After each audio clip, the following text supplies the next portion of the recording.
There are some possible approaches to attacking the RSA algorithm. First, there's the brute force.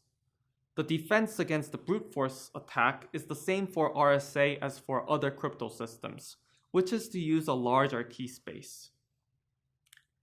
Therefore, the larger the number of bits in the private key D, the higher the resistance against brute force attack. However, because the calculations involved in both in key generation and in encryption-decryption are complex, the larger the size of the key, the slower the system for the RSA to run. As discussed previously, RSA security depends on the prime factorization problem. More specifically, from the modulus n, it should be difficult to derive the prime factors p and q, which will also protect the phi of n used for the key setup.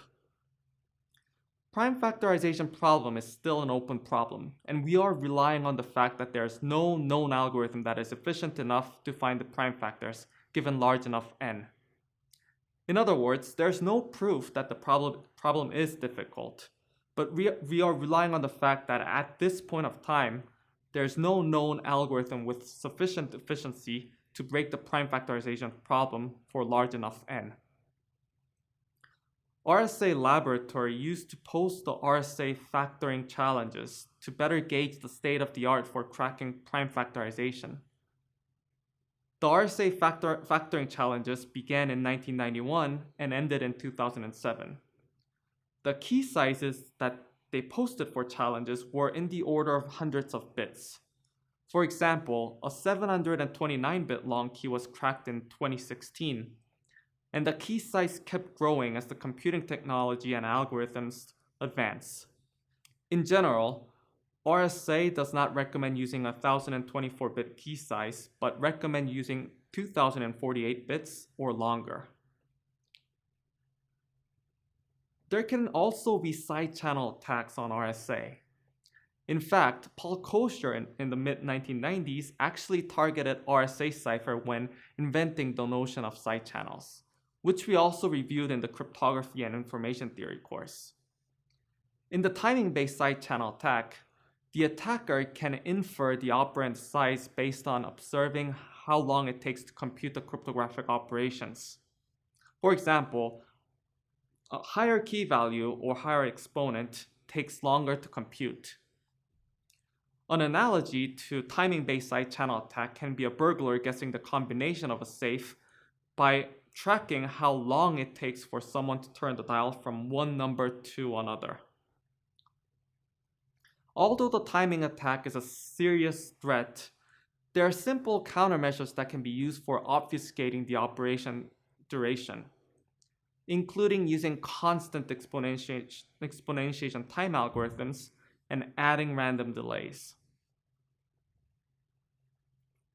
Also, the RSA cipher is vulnerable to a chosen ciphertext attack, or CCA. CCA is an attack in which an attacker chooses a number of ciphertexts and is then given the corresponding plaintext, decrypted with the victim's private key. The attacker exploits properties of RSA and selects blocks of data that, when processed using the victim's private key, yield information needed for cryptanalysis. More specifically, the vulnerability comes from the fact that RSA uses exponentiation for encryption, and therefore it is multiplicative over encryptions. For example, the ciphertext for M1 multiplied by the ciphertext for M2 is equal to the ciphertext corresponding to the encryption input of M1 times M2. Suppose an attacker receives ciphertext C and wants to learn the corresponding plaintext M.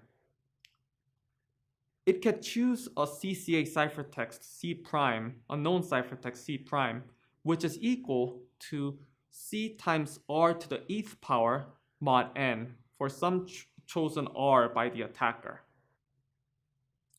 Then the plaintext corresponding to that chosen ciphertext is M prime, which is equal to M times R mod n.